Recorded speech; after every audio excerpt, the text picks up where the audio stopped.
It's 3:07 a.m. You wake up, the room is dead silent, and the air just feels heavy, like it's pressing down on your chest. Hmm. You look over at the clock, it's stopped, and then you smell it. Not sulfur, not smoke, but rotting meat. That specific sensory detail, that smell of decay, is actually one of the most clinically accurate parts of the film we're covering today. It's what parapsychologists call clairvoyance, The ability to smell a spirit. or in this case, something much, much worse. And that is exactly why we're here. Welcome back to our deep dive. Today, we aren't just retelling a ghost story. We are cracking open the case files of Ed and Lorraine Warren to analyze the 2013 film The Conjuring. It's a masterclass in tension. It really is. But looking at the research stack we have, The Conjuring isn't just a horror movie. It's basically a procedural. That is the perfect word for it. It's a procedural on spiritual warfare. Most haunted house movies, they're all about chaos. Ghosts throwing plates, random screaming. But the source material here argues that demonic activity is actually highly bureaucratic. It follows rules. It has like a legal system. Which is almost scarier, right? Chaos is random. A system means intent. Exactly. So our mission today is to decode that system. We're going to walk through the narrative arc of the Perron family, but we're going to sort of pause the movie to explain the mechanics of what's happening. From the permission phase to the oppression stage. All the way to why the exorcism shouldn't have worked, but somehow did. And the central theme we're building toward is, I think, surprising. We think of exorcisms as these big Latin shouting matches. Yeah, lots of holy water. But the research suggests that, in this case, the ultimate weapon wasn't ritual. It was emotional connection. Love as a tactical weapon. I like it. But before we get to the Perron farmhouse, we have to start with the prologue. 1968. 2 nurses and a very, very ugly doll named Annabelle. The Annabelle case is the foundation of the entire Conjuring universe, but it's also where the movie establishes its first major rule of engagement. Right. The nurses think the doll is possessed by the spirit of a 7-year-old girl, Annabelle Higgins. They feel bad for her. They give her permission to move the doll around. Which is a classic mistake. I was reading through the Warrens' notes on this, and they make a very hard distinction here. They say, pretty much categorically, spirits do not possess objects. Right. This is a huge misconception in pop culture. Biologically, spiritually, a human spirit or a demon needs a living host to fully possess something. It needs a vessel with a life force. Exactly. An inanimate object, like a porcelain doll, it doesn't have the capacity to contain a spirit. It's just cotton and porcelain. So if the spirit isn't inside the doll, what's moving it? Because it was definitely moving. It was showing up in different rooms, writing notes. The object is a beacon, or a conduit. The entity manipulates the doll from the outside to create the illusion of life. It's a performance. Like a marionette. Think of it exactly like a marionette. The puppet isn't alive, but the strings are being pulled by something very deliberate. That's so manipulative. It's basically a Trojan horse strategy. That is exactly what it is. The entity pretends to be a sad little girl to trigger the nurse's empathy. This is the infestation phase. The goal isn't the doll is just the foot in the door. So by accepting the doll's movement and engaging with it... They grant permission. Permission. That word comes up a lot in the literature we're looking at. It sounds so contractual, like you're signing terms and conditions without reading them. That you are. In demonology, as it's presented in these files, evil cannot just kick down your front door. It has to be invited in. Sometimes that invitation is explicit, like with a Ouija board. But often, like with Annabelle, it's gained through deception. Demons deceive before they destroy. That's the rule. And once the Woolmans figure this out, they don't destroy the doll, they lock it up. The sign on the case says, "Do not touch." It's treated like radioactive material. Because the conduit is still active. The connection to the entity remains. But let's shift gears to the main event. We jump to 1971. The Perron family, Roger, Carolyn, and their 5 daughters, move into this sprawling farmhouse in Harrisville, Rhode Island. Such a classic setup. They bought the house at an auction. They put everything they had into it. They're looking for a fresh start. And looking at the timeline of events in the notes, the infestation phase starts almost immediately, but it's subtle. It's not spinning heads yet. It's the environment turning against them. It starts with the disruption of nature. The family dog, Sadie, refuses to enter the house. Animals are often portrayed as having a higher sensitivity to these frequencies. The dog senses a predator. And that's usually the first rule of horror movies. Trust the dog. If the dog won't go in, you shouldn't either. Precisely. And then there are the birds. We see birds flying straight into the side of the house and breaking their necks. That part was unsettling. It felt like nature itself was just glitching around the property. It's a sign of territorial displacement. The presence in the house is repelling the natural order.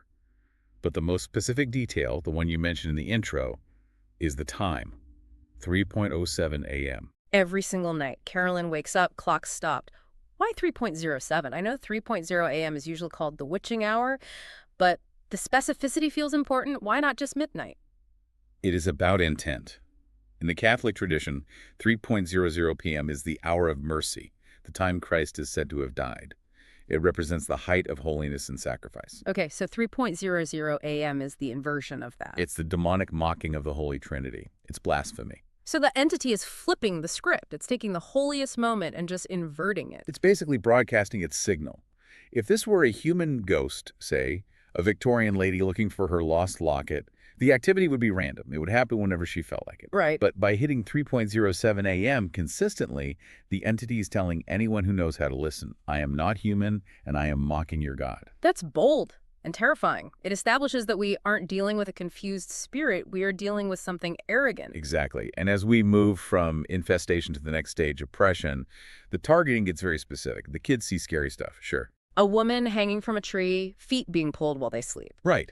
But the physical violence, the bruises, that is almost entirely focused on Carolyn, the mother. Yeah, let's unpack that.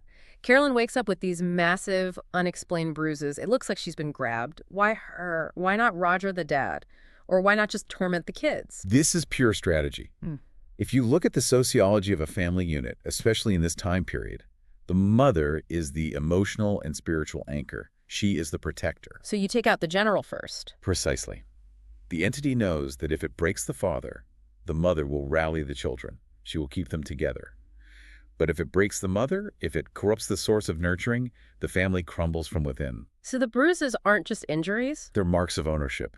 The entity is wearing her down, sleep-depriving her, making her weak. It's psychological siege warfare. It's trying to create a vacuum of authority in the house so it can step in. And this leads the Warrens to investigate who is doing this. They dig into the property records and find Bathsheba Sherman. This is where the history gets dark. Bathsheba lived on the land in the 1800s. The lore is that she was a Satanist who sacrificed her own infant to Lucifer, climbed a tree, proclaimed her love for Satan. And cursed anyone who would ever take her land. Then she hanged herself. I curse anyone who takes this land. A heavy legacy to leave behind. And the Warrens find a pattern. Every family that lived there since has suffered tragedy, specifically mothers killing their children. It's a repeating loop of the original sin. But here's a nuance in the deep dive notes that I think most people miss when watching the movie. We call the bad guy Bathsheba, but the expert analysis suggests it's not actually Bathsheba. Correct. This is a critical distinction. And this goes back to the demons deceive rule. Right. A human spirit, even a wicked one like Bathsheba, doesn't usually have the power to stop clocks, throw people across rooms, or possess the living. A human soul is finite. So what are we looking at?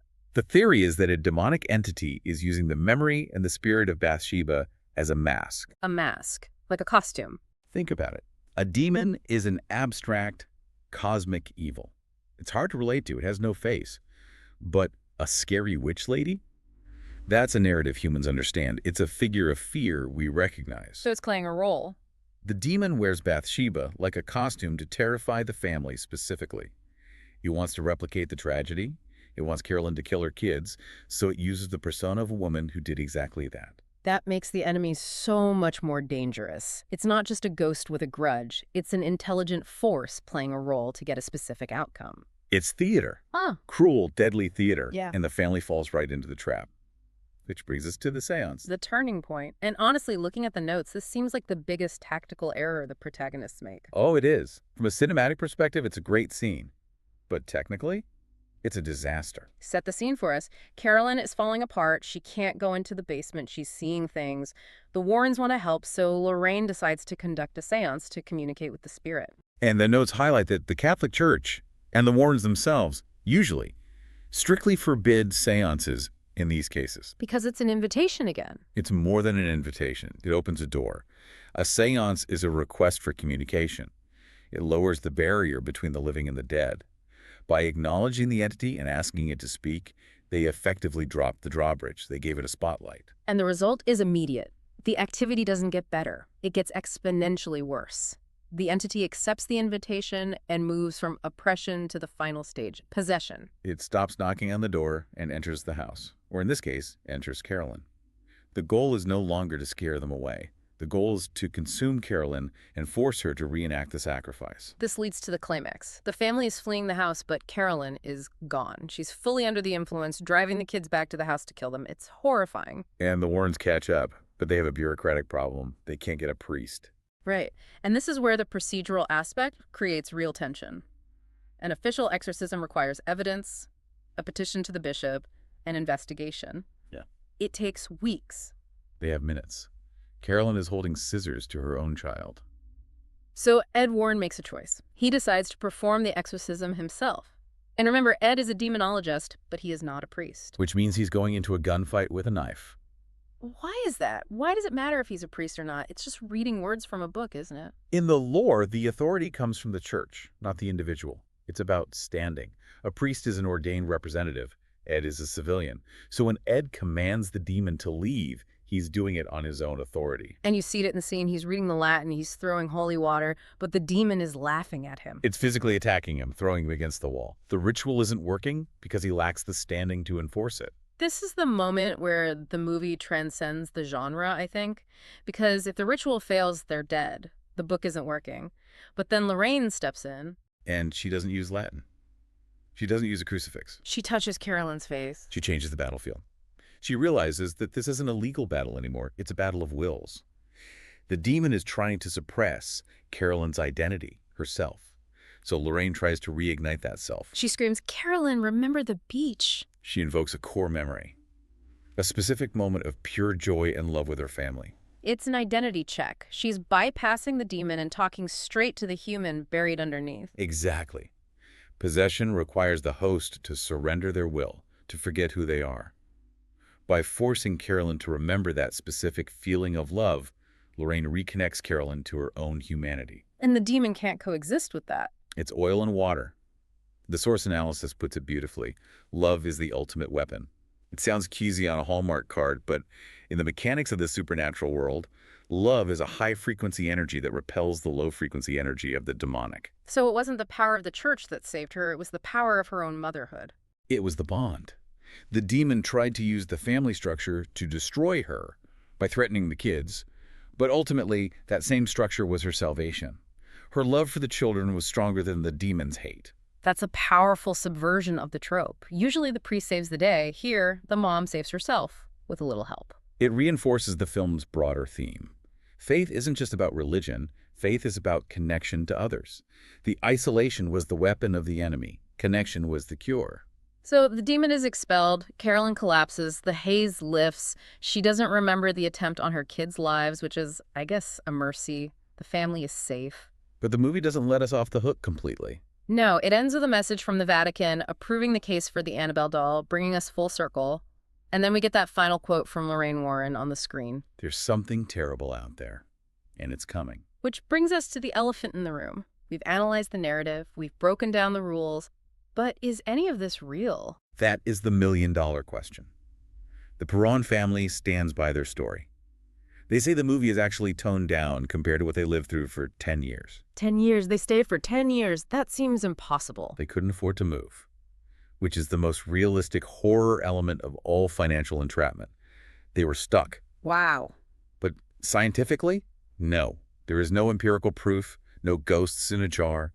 Skeptics point to mass hysteria, sleep paralysis, the power of suggestion, which is also very powerful. And regardless of whether you believe in ghosts or not, the themes are real. Right. You don't need to believe in Bathsheba to understand the danger of negative cycles. Exactly. If we strip away the supernatural, this is a story about how trauma and stress can fracture a family.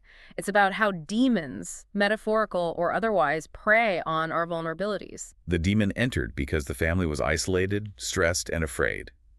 It found the cracks in the foundation. And the solution was to stand together. That's the takeaway. The rules we talked about, deception, oppression, they apply to toxic people and manipulative situations just as much as they apply to ghosts. Vigilance is key. Demons deceive before they destroy. That's going to stick with me. It should. It's a reminder to question what we're letting into our lives. Well, We've gone from creepy dolls to stopping clocks to a failed seance and a successful memory. I think I'm going to go check the batteries in my smoke detector. So maybe all the clocks in your house. And all the clocks in my house. Just don't look at them at 3:07 a.m. I'll try my best. Thank you for guiding us through the hidden mechanics of The Conjuring. My pleasure. And to you listening, thanks for diving deep with us. Keep your eyes open, keep your family close, and remember, There's something terrible out there, and it's coming. pleasant dreams, everyone. Thanks for listening.